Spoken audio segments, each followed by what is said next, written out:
berbudaya.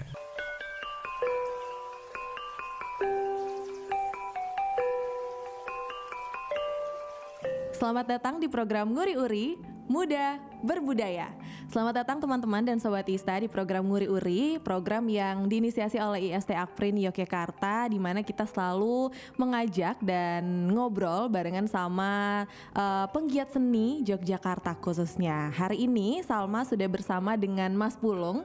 Mas Pulung ini salah satu juga dari penggiat seni yang ada di Yogyakarta. Kita sapa dulu ya. Halo Mas Pulung. Halo Mbak Salma. Selamat datang ya Mas di program Nguri Uri. Jadi kita tuh selalu ngobrolin tentang, kalau di program ini tuh kita selalu ngobrolin tentang ya kesenian, tentang kebudayaan khususnya di Jogja dan lain sebagainya gitu. Tapi sebelumnya apa kabar nih Mas Pulung hari ini? Alhamdulillah baik, walaupun baik. situasi kurang membaik antara cuaca, tapi berusaha. Oh iya ya. Belakangan ini emang cuacanya tuh antara hujan, nggak hujan ya, besoknya panas jadi bingung gitu ya. Tapi sebelum itu Sobat Isa, kita mau disclaimer dulu. Kita nggak pakai masker karena kita juga sudah vaksin ya Mas. Ya, sudah vaksin, betul. Jadi insya Allah aman nih satu ruangan ini Sobat Ista. Nah tadi mungkin kalau misalnya kita ngomongin tentang Nguri-Uri yang selalu ngebahas tentang kesenian, ngebahas tentang kebudayaan, Mas Pulung sendiri kesibukannya mungkin di bidang kesenian atau sebagai, Mas Pulung kan sebagai ini ya, penari dan juga koreografer gitu kan ya di Jogja juga. Nah kesibukan belakangan ini apa aja Mas?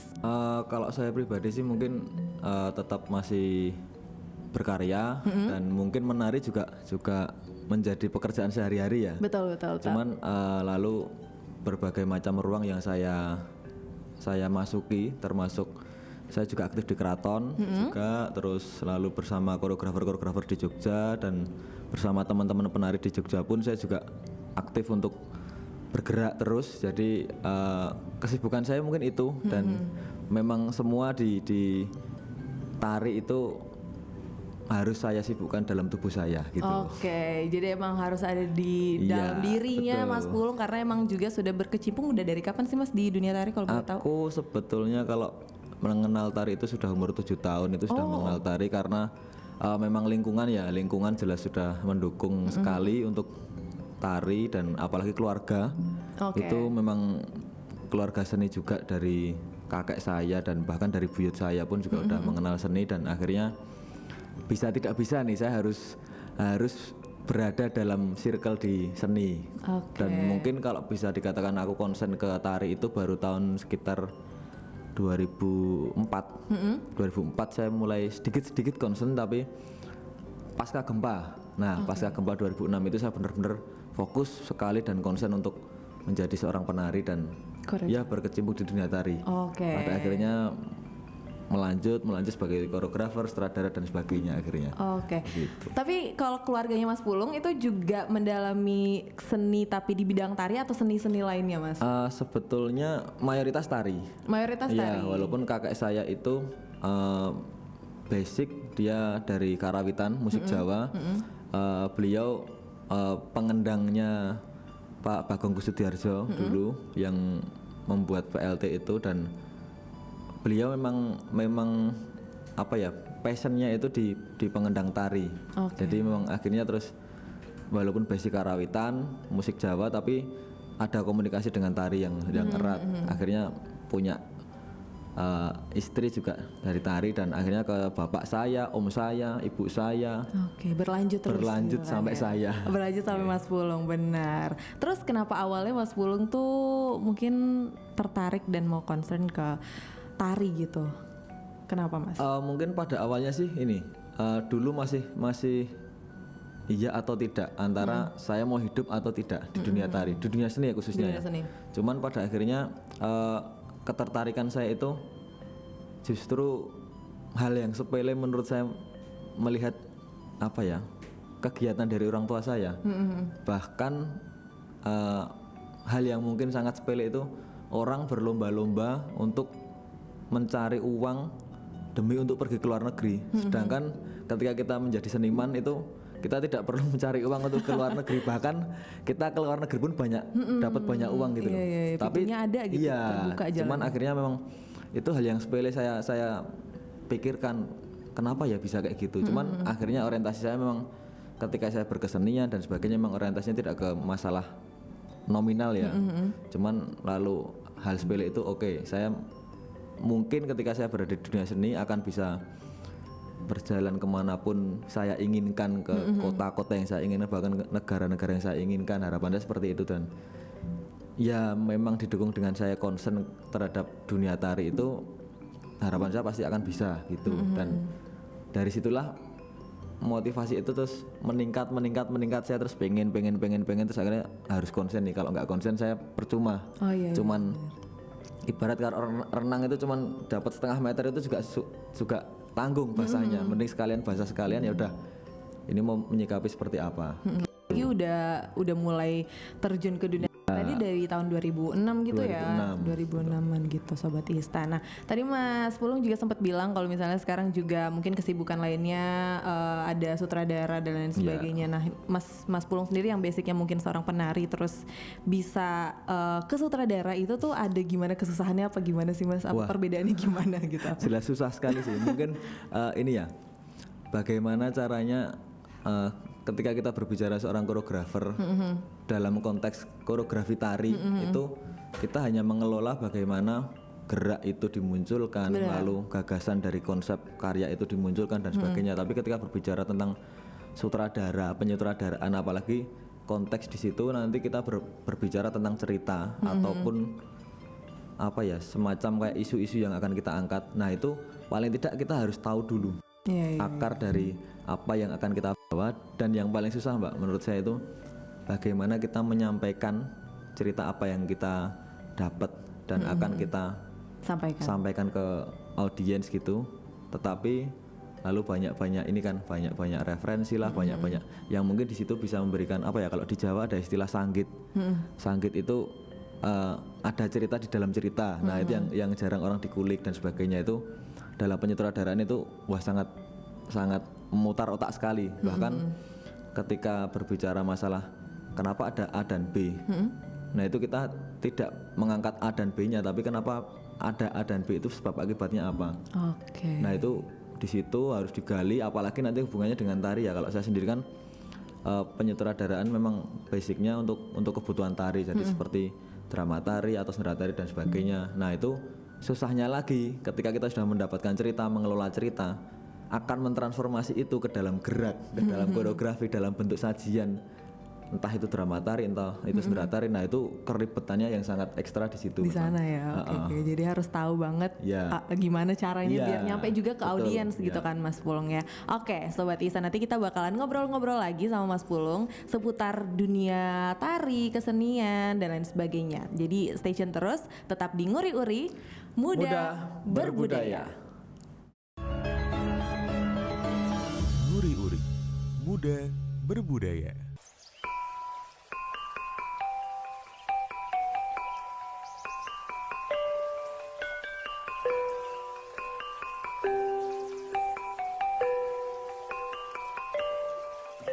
Selamat datang kembali di program Nguri-Uri Muda Berbudaya. Selamat datang kembali Sobat Isa di program Nguri-Uri. Masih ngobrol sama Mas Pulung. Tadi udah ngobrolin seputar ya Mas Pulung dan dunia tarinya gitu kan ya. Mas Pulung ini juga seorang koreografer dan juga pernah menjadi juri ya Mas di Ethnic Dance Internasional. Namanya Ethnic Dance gitu. Oke, jadi itu acara yang dilakukan di mana sih Mas? Sebetulnya itu kemarin karena pandemi ya Mbak. Jadi apa ya, kita lakukan secara online dan itu penggagasnya teman-teman dari Sanggar, saya lupa dari Malang yang jelas. Itu dia mengadakan untuk festival itu dan semacam tari tunggal dan kelompok. Cuman dalam pelaksanaannya kemarin memang lebih cenderung banyak teman-teman yang terlibat itu tari-tari tunggal. Jadi yang kelompok memang mayoritas hanya sedikit dan memang konteksnya internasional dan lebih cenderung fokusnya ke Asia Tenggara sebenarnya. Asia Tenggara, cuman ada beberapa juga yang terlibat di luar Asia Tenggara. Biasanya dari negara mana aja tuh yang ikut Mas? Kemarin itu yang saya ingat itu ada yang dari Singapura, dari Malaysia itu ada, Australia itu ada kemarin, Australia, lalu Filipina dan sebenarnya ada beberapa yang semacam kayak satu negara mengirim beberapa orang. Oke. Jadi tidak hanya misalkan Singapura itu hanya mengirim satu orang seniman saja, tapi ada kemarin itu dari Brunei itu mengirim 4 sampai 5 orang untuk ikut lomba itu. Itu tercampur dalam tari tunggal sama tari kelompok gitu. Yang kebetulan yang tari tunggal yang kemarin. Tari tunggal. Oke. Jadi mungkin banyak dapat relasi baru dari sana kalau misalnya ikut itu gitu kan dan ya, yang Mas. jelas saya juga di situ juga konteksnya belajar dan banyak ilmu yang saya dapat dari melihat teman-teman di video itu ketika bergerak, ketika menarikan sesuatu itu saya banyak belajar juga dari mereka. Walaupun konteks dalam festival itu kan memang remaja ya, anak-anak sampai remaja tidak ke arah dewasa. Jadi saya sangat merasa terharu ketika wah di luar juga banyak teman-teman muda dan anak-anak bahkan memiliki apresiasi terhadap seni tari. Seni tari. Jurinya sendiri mungkin dari Mas Pulung dari Indonesia gitu, terus yang lain ada dari negara lain apa gimana sih, Mas? Ada 2 orang, saya dan teman saya juga dari Jogja, cewek. Terus yang satu perwakilan dari panitia dari Malang, yang satu sebenarnya orang Amerika, tapi dia tinggal lama di Australia juga. Gitu. Ada 4 orang, terus yang satu itu teman towok dari Bali.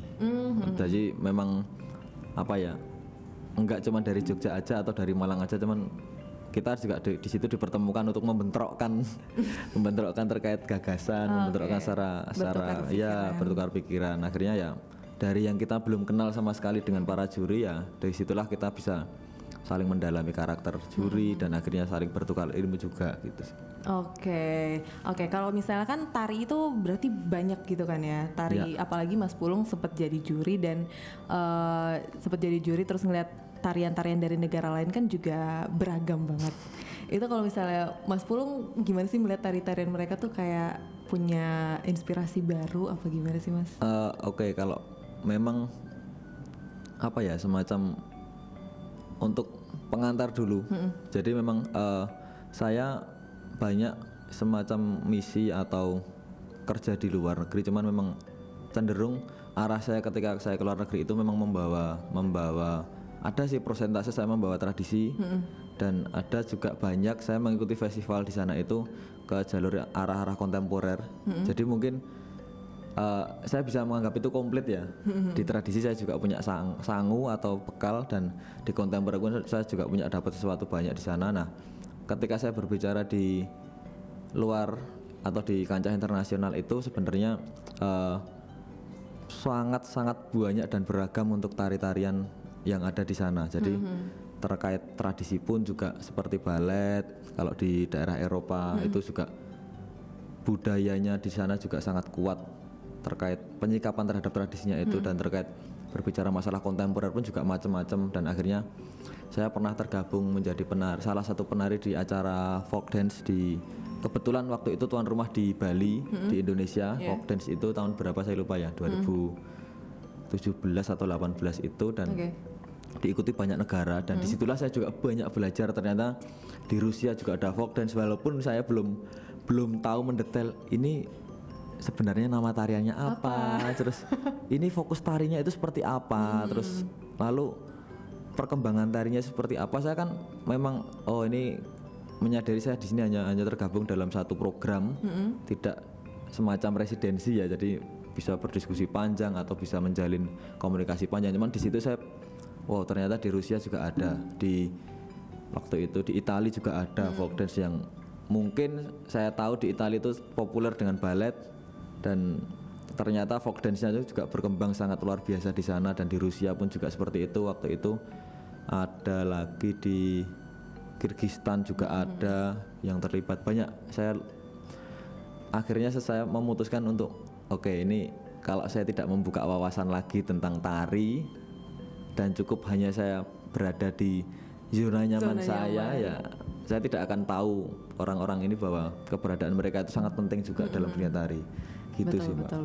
Jadi bisa menambah inspirasi, relasi juga, wawasan baru tentang tarian-tarian di negara lain gitu kan ya, Mas. Nah, untuk negara Indonesia sendiri, jenis-jenis tariannya ada apa aja sih, Mas? Kalau misalnya boleh diceritain dong sama Sobat Ista nih. Kalau Indonesia itu secara umum banyak ya Mbak ya. Kalau kita berbicara secara detail itu dari Sabang sampai Merauke itu pasti punya jenis, nama, dan mungkin pada akhirnya spesifikasi sendiri-sendiri. Ketika kita berbicara tentang Jawa saja itu sudah tidak hanya kita bisa mengklasifikasikan Jawa Barat, Jawa Timur, Jawa Tengah, Jogja.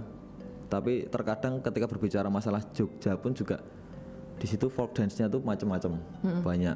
Misalkan kalau di Jogja memang klasiknya yang sangat berkembang, di Jawa Tengah itu memang gaya Surakarta yang berkembang untuk tari tradisinya, dan itu kita berbicara di Jawa pun panjang, apalagi kalau berbicara Sumatera emang basically Melayu.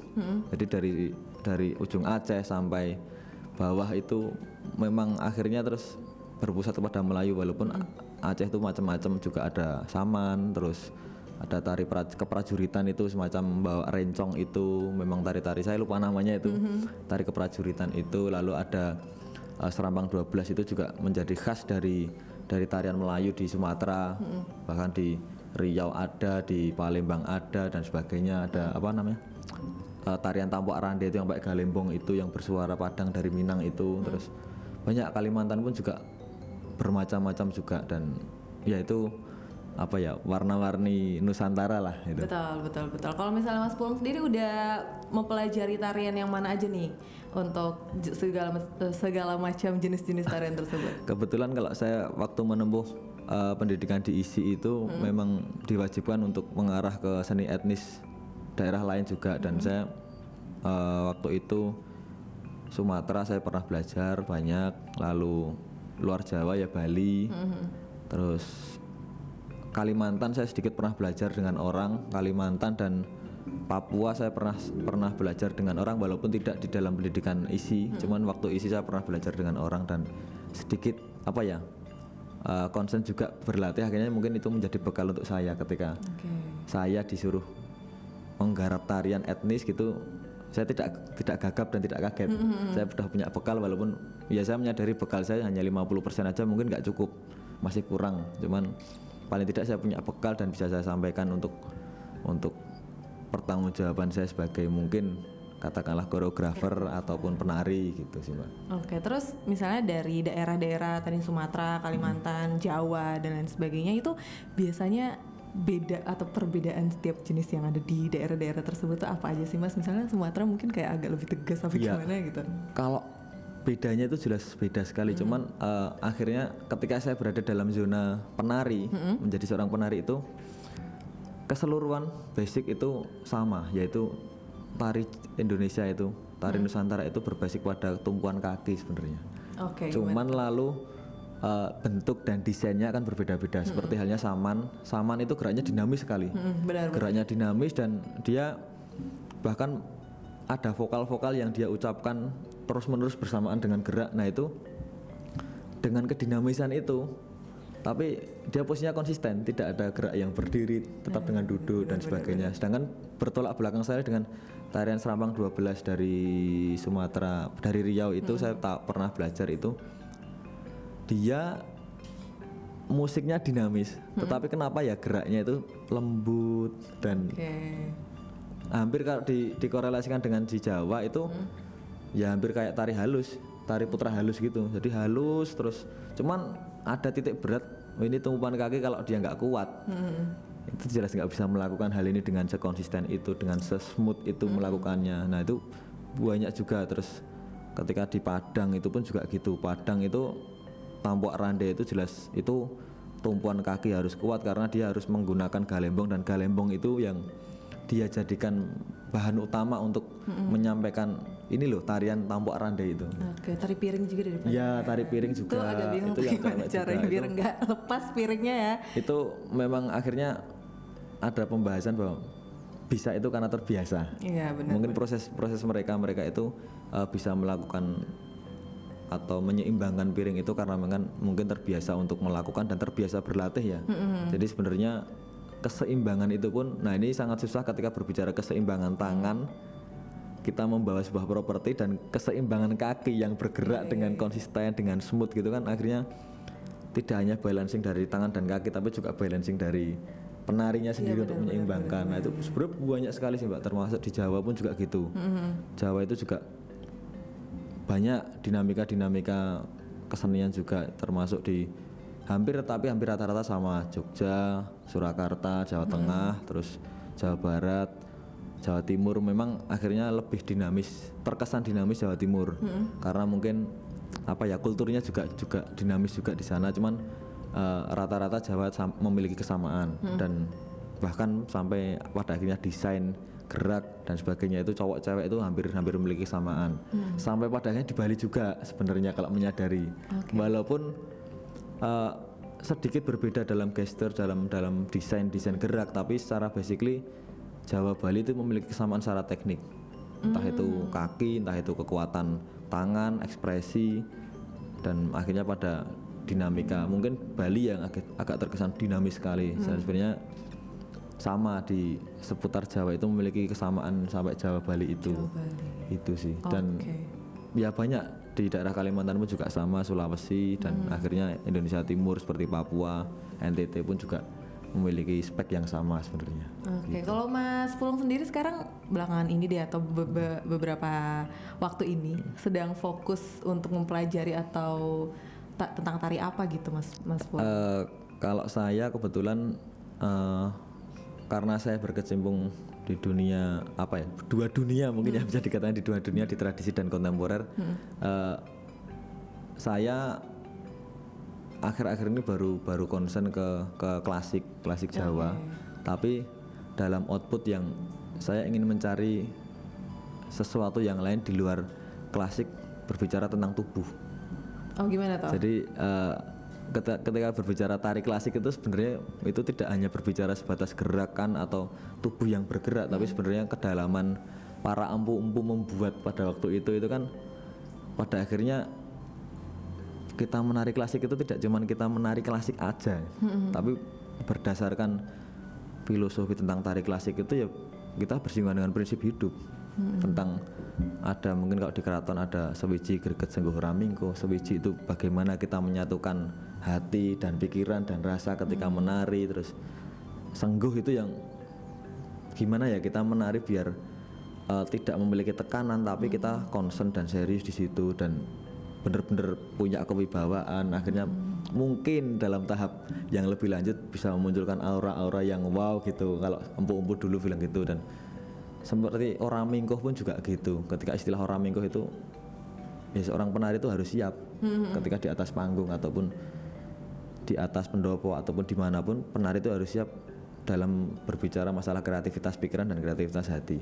Ada situasi yang tidak terduga, show must go on. Ya. Akhirnya terus orang mingkuhnya di situ. Oke, ini ada satu kostum yang saya gunakan jatuh dan seperti apapun yang kejadian di situ ya aku harus tetap konsen dalam fokus menari. Nah, akhirnya mungkin itu yang mulai saya gali sampai sekarang terkait saya berbicara tentang keseimbangan sebenarnya. Berbicara tari itu tidak hanya tubuh tapi juga berbicara masalah hati, masalah pikiran juga. Akhirnya terus ya jadi prinsip hidup kan kalau di tari itu sebenarnya tidak cukup sebagai bergerak saja gitu. Oke, ini makin kepo lagi nih ya tentang dunia tari barengan sama Mas Pulung. Mungkin juga teman-teman dan sobat Ise juga makin kepo tentang dunia tari dan gimana sih caranya Mas Pulung sampai menjadi seorang koreografer gitu kan dan sebagainya. Nanti kita bakalan ngobrol lagi sobat Ise, tenang aja. Tetap di Nguri-Uri, muda berbudaya. Nguri-Uri, muda berbudaya. Selamat datang kembali di program Nguri-Uri Muda Berbudaya. Baiklah, ini mungkin makin seru lagi nih ngobrolin tentang dunia tari, dunia ya tentang kesenian lah sama Mas Pulung hari ini di Nguri-Uri. Nah, mungkin tadi kita udah ngobrolin fokus Mas Pulung ini di dunia tari itu di bagian lagi di tari apa dan lain sebagainya gitu kan ya. Nah, menurut Mas Pulung sendiri tari di Jogja, seni tari di Jogja itu perkembangannya gimana sih Mas sekarang ini? Wah, kalau untuk kita berbicara tentang sekarang sebenarnya ini ya bisa dikatakan 50-50 menurut saya. Jadi bisa dikatakan mungkin banyak orang yang tidak tahu itu membahas tentang teman-teman muda, anak-anak muda itu kurang perhatian terhadap seni. Cuman ketika kita benar-benar terjun ke masyarakat, bahkan tahu tentang peta masyarakat ataupun teman-teman muda itu di manapun berada itu, saya melihat bahwa oh ini kok perkembangannya menarik juga. Walaupun saya bisa mengatakan menarik dan banyak peminatnya itu karena satu, ketika kita berbicara minat terhadap tari itu tidak hanya berbicara masalah kamu suka terhadap tari lalu kamu harus menari, tapi paling tidak kamu punya perhatian terhadap tari, punya perhatian terhadap seni, bisa menghargai sebuah karya seni tari dan sebagainya. Itu pun sudah menjadi perkembangan yang luar biasa di dalam budaya dan tradisi kita. Menurut saya di situ sih. Jadi tidak bisa dikatakan hanya orang yang punya perhatian terhadap tari itu ya pelaku tari atau pelaku seni, tidak hanya sebatas itu. Dia punya kelebihan bisa menari, bisa melakukan seni-seni yang lain, itu adalah bonus. Cuman ketika orang yang punya perhatian terhadap seni tapi dia tidak sebagai pelaku, yaitu sebagai salah satu perkembangan di lingkungan kita, di daerah kita, bahkan dimanapun berada itu, wah sekarang perkembangannya sangat luar biasa. Banyak orang yang suka dan senang, bahkan akhirnya bisa concern yang dari nol, mungkin dia tidak mengenal tari, tidak mengenal seni budaya, dia mau belajar walaupun aku jalur belajar tidak menjadi praktisi tapi menjadi bla bla bla bla bla. Di situ sih sudut pandangku kenapa perkembangan menurutku sangat baik di daerah kita itu. Iya sih. Karena ini cerita dikit ya Mas, beberapa waktu lalu tuh sempat main gitu ke daerah titik nol. Nah terus kayak ada biasa yang perform tarian gitu yang rame-ramean. Nah itu tuh kayak menyita perhatian penonton untuk ngelihat itu, kayak ngevideoin. Ternyata masih banyak juga yang suka sama kesenian tari, apalagi mungkin yang ada di Jogja atau orang lokalnya sendiri gitu. Untuk Mas Pulung sendiri, Mas Pulung ini nggak sih ada nggak sih mungkin pengalaman, boleh di share sama Sobat Ista juga, pengalaman yang menariknya gitu menjadi seorang penari atau seorang koreografer melatih orang lain untuk atau menciptakan suatu gerakan tari. Mungkin boleh dong sharing pengalamannya Mas Pulung. Kalau pengalaman sih mungkin gimana ya, katakanlah banyak yang berkesan dan suka duka gitu. Iya, suka duka lah. Saya tidak bisa mengatakan yang tidak berkesan karena menurut saya itu berkesan semua, cuman persentase kesan dari pengalaman itu kan macam-macam. Saya pernah yang menurut saya paling berkesan sekali dan itu mungkin saya bisa mengatakan dalam diri saya itu adalah debut pertamaku dalam tari untuk saya berkontribusi menjadi seorang koreografer itu pada waktu tahun 2011 ya, awal 2011 itu. Pada waktu itu saya belum pernah sama sekali untuk menggarap tarian. Karena waktu itu saya memang konsen dalam menari dan saya ya tidak hanya di sekolah, tidak hanya di kampus, tapi juga ikut dengan koreografer di Jogja. Cuman di tahun 2011 itu saya tiba-tiba langsung ditunjuk sama kedinasan di Dinas Kebudayaan Kota itu untuk menjadi duta festival Parade Tari Nusantara pada waktu itu. Dan nah itu saya sedikit kok aku ngopo yo, maksudnya banyak loh kakak-kakak senior saya yang mungkin harusnya punya kesempatan dan mungkin kalau istilahnya kalau berbicara generasi ya harusnya mereka dulu, jangan saya dulu gitu. Oke, ngerti. Jalurnya itu udah dari mungkin kita berbicara usia dari usia sekian itu saya itu harusnya nanti generasi keempat atau kelima katakanlah gitu. Tapi kenapa udah waktu 2011 itu, dan saya punya pengalaman di koreografer aja belum. Saya baru menari walaupun akhirnya saya konsen di menari banget pada waktu itu. Tapi ya ini kalau nggak tak ambil, kalau nggak tak iyain ya kapan lagi aku punya kesempatan gitu. Terus akhirnya tak iyain dan aku mungkin istilahnya kalau di Jawa kulon nuwun dengan beberapa seniman untuk saya mintain bantuan, saya dibimbing, saya diberikan motivasi dan sebagainya. Akhirnya ya banyak yang support dan itu pertama kali saya debut untuk menggarap festival, apalagi bukan hanya karya kita showcase gitu, cuman ini untuk festival aku kudu piye ya Mas, kudu piye ya Pak gitu kan. Minta masukan. Iya, dan minta lain-lain. masukan dan sebagainya, dan akhirnya kebetulan beruntung sekali di bulan Juli itu saya dan teman-teman tim penari dan musik dan sebagainya itu lolos untuk mewakili Jogja ke nasional, ke Jakarta itu. Jadi kebetulan terus dari seleksi di Jogja kami kepilih untuk menjadi duta di Indonesia di nasional itu. Terus Agustus kita maju ke Jakarta, dan ya alhamdulillah memang tidak menjadi juara umum, tapi saya menyabat sebagai koreografer unggulan. Wow, Terus keren. Ada Wow. teman saya juga menyabat sebagai penata busana unggulan, jadi hampir Jogja itu menyabat 4 unggulan semua, dari tari, dari koreografer, musik, terus komposisi dan kostum. Itu hampir kepegang semua, jadi masuk 5 besar, terus unggulan-unggulan kedapatan Jogja semua. Dapat 5 besar di tingkat nasional itu udah keren banget sih Mas. Ya, kita sebagai perwakilan Jawa waktu itu. Jadi pengalamannya dapat dari Iya. sana juga kan. Yang mahal tuh adalah experience-nya, Yes. Sobat Ista gitu. Nah, sebagai sekarang kan koreografer juga nih Mas Pulung. Biasanya kalau Mas Pulung menciptakan sebuah gerakan gitu kan ya, kan itu susah pasti menciptakan sebuah gerakan tari. Mungkin juga idenya dapat dari mana, inspirasinya biasanya dapat dari mana, dan biasanya tuh sebuah tarian tuh kan pasti punya yang namanya cerita gitu kan ya. Biasanya mengangkat cerita tentang apa sih Mas?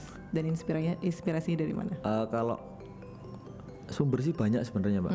Sumber itu banyak. Kita berbicara masalah tari itu justru malah bisa lebih kaya, karena kita tidak hanya berbicara terhadap misalkan ini cerita yang sudah ada, epos Ramayana atau epos Mahabharata, tapi terkadang kita juga bisa berkarya membahas tentang isu sosial atau kritik sosial yang ada di sekeliling kita, atau mungkin situasi-situasi yang sedang marak di lingkungan kita itu apa, bisa kita jadikan inspirasi di situ. Dan mungkin dari situ pun juga, kalau saya biasanya gini Mbak, ketika akan membuat koreografi, berbicara tentang konsep gagasan itu apa dan bagaimana itu, lalu apa yang saya butuhkan.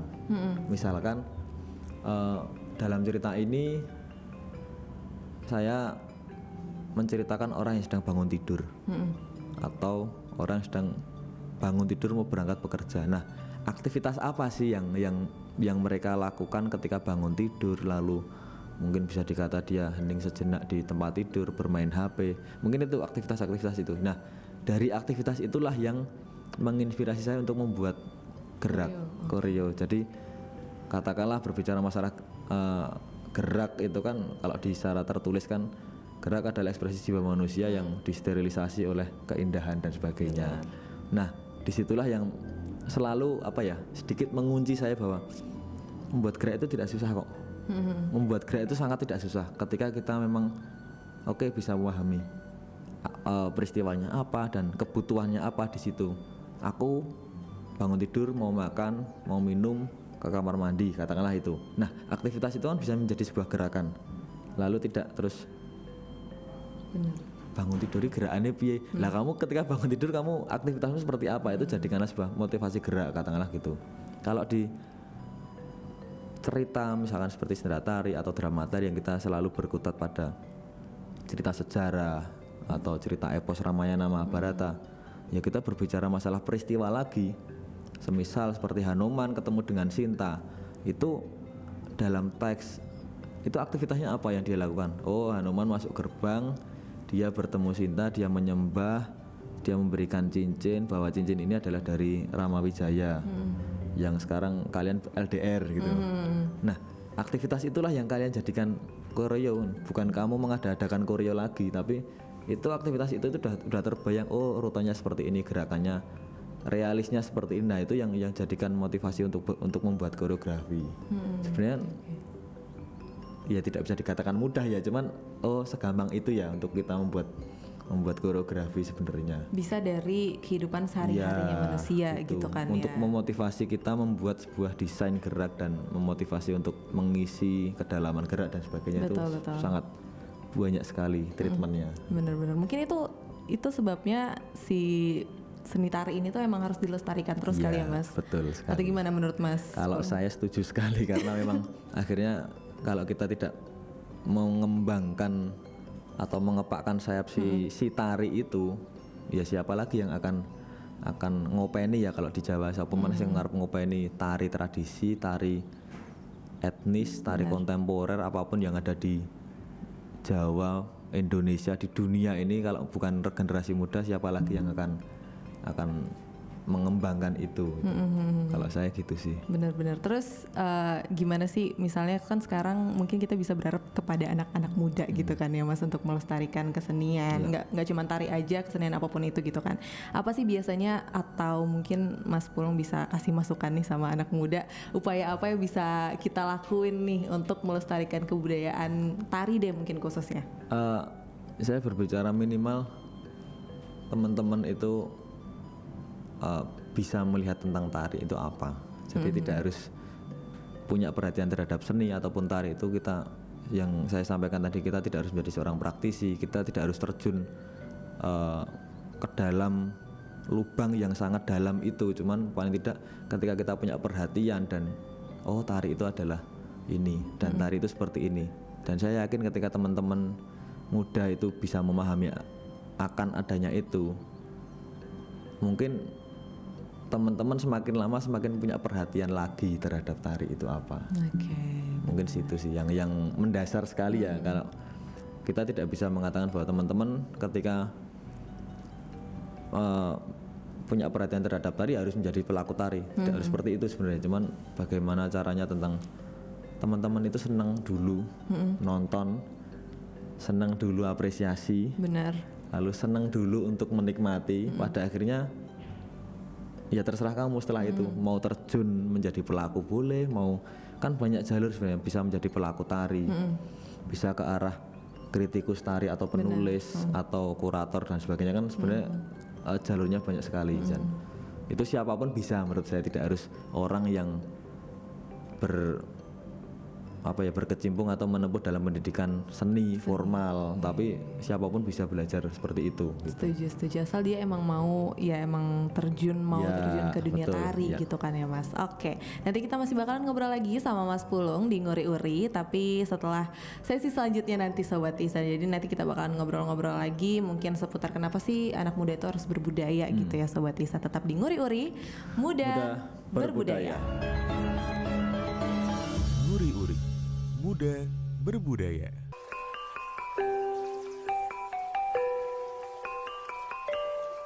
Masih di Nguri Uri, Muda berbudaya. Oke, Sobat Tista, ini kita lanjut lagi ngobrol ya Mas Pulung ya. Boleh. Tentang dunia tari, tentang kenapa sih anak muda harus melestarikan kesenian ini gitu ya. Nah mungkin dari awalnya misalnya ada anak muda yang pengen gitu kan ya untuk menekuni dunia tari gitu. Awalnya tuh mereka bisa belajar dari mana dulu sih Mas? Karena kan mungkin apakah ada kesulitan gitu kalau misalnya udah seumuran aku nih misalnya pengen menekuni dunia tari gitu kan ya, mungkin agak ada kesusahan, terus aku bisa belajar dari mana dulu sih Mas? Sebenarnya ini Mbak, kembali yang saya bicarakan di awal tadi, bahwa ketika berbicara masalah tari itu kan banyak ruang yang bisa kita datangi sebenarnya. Cuman kalau saya itu tidak ada kata terlambat untuk belajar. Oke. Jadi siapapun dan di mana tempatnya, situasi apapun itu, ketika kita punya, aku pengen belajar dan yakin pengen belajar, pasti akan ada jalan untuk ke arah sana. Dan berbicara masalah tari, bagaimana dasar kita belajar tari, ya memang kalau akhirnya treatmentnya menjadi seorang pelaku katakanlah itu, atau seniman tari praktisi itu, ya kita bisa belajar teknik tari dulu. Teknik tari yang dasar seperti kekuatan kaki, terus mungkin ukelan tangan itu seperti apa, kalau di tradisi itu ada dan sebagainya. Nah itu minimal dasar-dasar itu dulu dilatih dan dibiasakan, akhirnya mungkin bisa mengarah pada oh caranya menari itu seperti ini, oh bentuk tariannya seperti ini, mungkin ke arah lebih lanjut seperti itu. Dan mungkin ketika di luar praktisi kita berbicara tentang dalam penelitian, dalam orang-orang kritikus dan sebagainya, itu belajar tentang tari ya membaca, lalu mungkin apresiasi terhadap seni pertunjukan tari, dan mungkin belajar bahasa saya itu mungkin belajar mengelola untuk melihat tarian. Oke. Jadi akhirnya terus kita melihat karya tari atau pertunjukan tari itu bagaimana sih kita benar-benar melihat dengan cara memahami, tidak hanya melihat bagus, udah bagus. Kalau ditanya bagusnya di mana? Ya bagus aja. Nah itu kan berarti bukan salah sih, cuman oh ya udah berarti kamu hanya melihat secara luarnya, packagingnya aja. Cuman ketika bagusnya di mana? Oh itu loh bagusnya itu ada penari yang memang benar-benar pembawaannya bagus, terus wow ceritanya kok ini gerakannya bisa nyambung dengan cerita, dramatiknya keren ya, wow banget. Nah itu kan mungkin kedalaman orang, membaca tentang tari kan semudah itu sebenarnya, menyangkut pada personality juga. Jadi dasar-dasar tentang pembelajaran tari mungkin pendekatannya melalui itu bisa. Menurut saya seperti itu treatmentnya untuk belajar tari gitu. Soalnya tuh kayak aku mikir kan Mas, kalau misalnya balet nih kita lihat mungkin balet gitu kan, pasti mereka tuh udah belajar dari kecil karena kan mungkin ada kelenturannya dan lain sebagainya. Terus kalau misalnya mau nari gitu kan, mungkin udah besar, udah gede lah, udah dewasa gitu, apakah kelenturannya tuh masih bisa kayak orang yang udah belajar dari kecil apa gimana? Sebenarnya masih bisa, cuman akhirnya lalu kita butuh melatih atau tidak semacam itu sih. Cuman pada waktu ini pun saya masih belajar tentang kelenturan. Saya pun dengan beberapa teman-teman saya yang selalu terlibat dalam istilahnya komunitas saya atau studio saya itu, saya selalu di situ.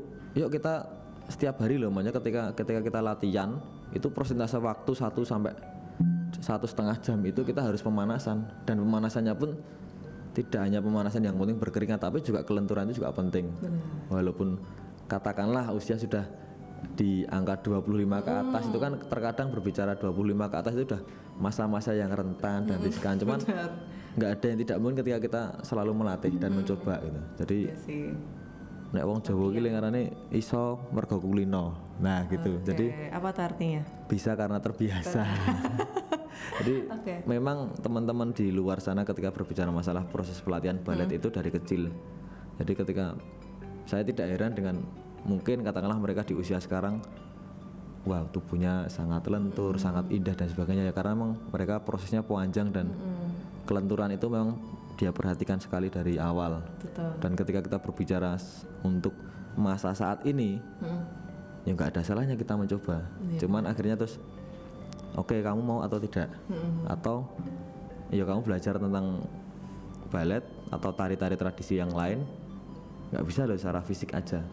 Secara bentuk itu oke, mungkin bisa kamu menghafal materi presentasinya, cuman berbicara kedalaman tentang teknik dan sebagainya itu wah waktunya panjang, tapi tidak ada kata terlambat untuk berlatih. Mencoba itu benar. Nah tadi Mas Pulung berarti punya studio tari ya, studio dance gitu atau gimana? Sebetulnya ini sih Mbak, saya belum memiliki harapan ke depan ya, semoga punya ruang sendiri yang bisa dikatakan benar-benar studio. Cuman saya menggagas memiliki Pulung dan studio itu, akhirnya itu sebenarnya untuk memfasilitasi kegelisahan saya sebenarnya. Jadi bukan studio secara bentuk ruangan studio yang untuk kita berlatih ataupun kita diskusi dan sebagainya. Cuman saya 2018 ketika saya sudah lulus dari ISI memutuskan oke, aku membuat Pulung dan studio ini untuk memfasilitasi kegelisahanku ketika aku pengen berkarya, ketika aku pengen diskusi dengan teman.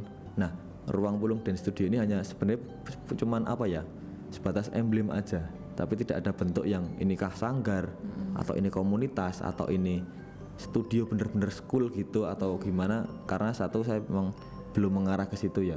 Memang mungkin ke depan saya akan mengarah ke situ, cuman untuk saat ini belum. Dan keberadaan Pulung dan studio itu bisa dikatakan komunitas juga bisa, karena semacam pergerakan kita itu selalu bersama. Dan saya menyadari saya ketika hidup di tari itu budayanya tidak bisa hidup sendiri. Harus kerja kolektif, itu sangat-sangat terjalin erat. Dan ya berbicara kerja studio di studio saya, Pulung dan studio itu ya saya nggak bisa kerja dengan sendiri, saya harus dengan teman-teman itu, dan diskusi apapun itu saya harus bersama-sama walaupun saya belum punya studio secara tempat gitu. Jadi latihan pun apa ya istilahnya, saya kalau jujur bahasa kasarnya itu masih ngamen ke sana ke tempat teman yang punya space itu, saya bisa nggak pinjem bentar untuk mungkin dalam waktu sebulan ini saya akan latihan. Oke mas, bisa, yuk kita ke sana setiap hari apa latihan untuk kebutuhan karya kayak atau kebutuhan olah tubuh gitu. Dan ya itu sampai saat ini masih saya lakukan bersama teman-teman juga, dan harapan ke depan mungkin bisa mengarah ke studio ini benar-benar menjadi ruang private atau ada ruang yang memang buat kita konsisten latihan gitu sih harapan saya.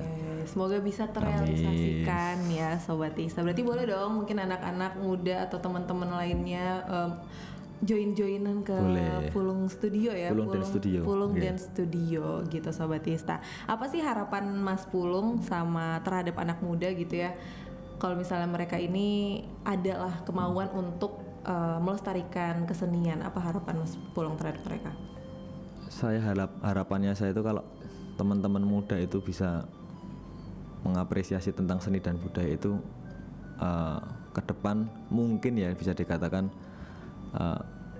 kita itu akan ya tenang, hidup dengan tenang terhadap lingkungan dan terhadap situasi, karena ini ada orang yang mengatakan pada saya berbicara masalah budaya dan seni ataupun budaya itu adalah berhubungan dengan attitude sebetulnya. Jadi ketika kita berbicara tentang seni dan budaya itu sama saja kita berbicara tentang belajar bagaimana caranya hidup dalam bermasyarakat, dalam melakoni segala hal dalam ruangan kehidupan ini. Jadi tidak hanya berbicara budaya itu terus budaya ini Jogja ki opo to, atau budaya ini tradisi ini Jogja itu apa, tidak sebatas itu. Cuman kedalaman tentang seni dan budaya itu adalah menyangkut pada attitude, tentang disiplin hidup, disiplin diri kita.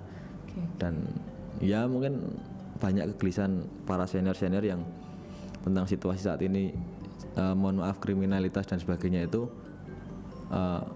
mungkin kita bisa mensterilisasi itu dengan budaya. Ya bagaimana caranya berbicara masalah budaya itu ya berbicara masalah hati, masalah attitude itu tadi. Menurut saya gitu sih Mbak. Oke, itu tadi mungkin harapan dari Mas Pulung terhadap anak-anak muda nih yang mau melestarikan kesenian ataupun apapun itu ya, kesenian apapun itu, khususnya tari juga mungkin Sobat Tista. Nah mungkin ini pertanyaan juga nih buat Mas Pulung, kenapa sih Mas anak muda atau ya muda itu kenapa harus berbudaya? Nah itu harus banget, karena dalam berbicara masalah hidup itu attitude itu kan sangat penting tadi Mbak. Benar. Dan itu hukumnya ketika kita berbicara masalah berbudaya itu kita adalah berbicara masalah hati. Bagaimana caranya kita tahu tentang budaya itu sama saja tahu tentang apa ya, nek Jawa niki mong tinemong, saling ngemong, saling bisa memahami satu sama lain dan sebagainya. Dan terkadang kita tahu atau belajar tentang budaya itu bukan sebuah kerugian, bahkan itu menurut saya ya nilai jual yang sangat wow ketika orang tanya tentang budaya kita bisa menjawab minimal hal itu, atau orang tahu sikap kita, oh ini budayanya wong Jawa ini, oh ini budayanya wong Jogja ini. Nah ketika orang tahu itu apresiasi yang luar biasa untuk budaya kita. Menurut saya seperti itu sih. Sudut pandang saya seperti itu. Oke, siap. Mungkin ini pertanyaan terakhir nih buat Mas Pulung. Ada pesan-pesan gak nih buat Sobat Tista yang mungkin pengen jadi seperti Mas Pulung, pengen kayak mendalami dunia tari, atau mungkin Sobat Tista juga udah mendalami dunia tari dan pengen menjadi seorang koreografer seperti Mas Pulung. Apa nih pesan-pesan buat mereka supaya mereka konsisten gitu? Oke. Ini kata-kata hari ini ya. Betul. Kata-kata hari ini. Mungkin saya akan menyampaikan dua prinsip saya ya, ketika teman-teman mau berlatih ya terus berlatih, jangan sampai menemukan titik kendor untuk berlatih, karena semangat itu, tubuh itu, dan spirit itu yang menjadi hidup itu lebih hidup. Kalau saya itu. Yang kedua, emang kita berbicara masalah tari, saya prinsip hidup saya sampai saat ini ketika menjadi seorang koreografer ataupun penari, bagaimanapun kondisinya, bagaimanapun situasinya, ketika saya bergerak ataupun berkarya ataupun berbicara tentang tari, itu saya lakukan dengan ikhlas lahir batin. Karena kalau kita di situ sudah memiliki tendensi lebih di luar ikhlas, itu pasti hal-hal positif tidak akan muncul dengan baik. Menurut saya seperti itu sih. Jadi harus ikhlas, Ya. menyebarkan kebaikan, Betul. menyebarkan ilmu. Ya. Kalau misalnya kita punya kelebihan gitu kan Yes, ya. Ini Mas Pulung betul. misalnya punya kelebihan di dunia seni, penggiat seni dan juga seorang koreografer. Jadi kayak apa salahnya kalau misalnya sharing-sharing aja gitu sama teman-teman gitu kan ya Mas Pulung ya. Ya, yes. Oke, mungkin ini menjawab semua kekepoan saya tentang dunia tari hari ini Mas Pulung. Jadi terima kasih banyak buat Mas Pulung yang Siap, sudah main-main sama-sama, ke Mbak radio Ista Kalisa, ngobrol juga di sini di program Nguri Uri yang diinisiasi oleh IST Aprin Yogyakarta. Terima kasih banyak, semoga sehat selalu dan Amin. bisa main-main lagi kali Terima ya, kita kasih. ngobrol-ngobrol lagi Siap, nanti Mas ditunggu tentang kabarnya lagi. bener tentang dunia seni. Pokoknya masih banyak banget nggak sih emang Mas hal-hal tentang kesenian yang bisa diobrolin juga gitu loh Sobat Ista. Terima kasih banyak sekali lagi Mas Pulung ya. Sama-sama, Mbak. Dan buat Sobat Ista jangan lupa dengerin dan juga nonton terus program Nguri Uri. Nanti kita bakalan barengan sama penggiat-penggiat seni lainnya dari Yogyakarta. Dan kita bakalan ngebahas dunia seni lebih dalam lagi tentunya. Terima kasih banyak. Kita tagline sekali lagi mungkin Boleh. untuk penutupannya kita barengan ya Mas ya. Terima kasih udah mendengarkan Nguri Uri. Muda berbudaya. Nguri Uri, muda berbudaya.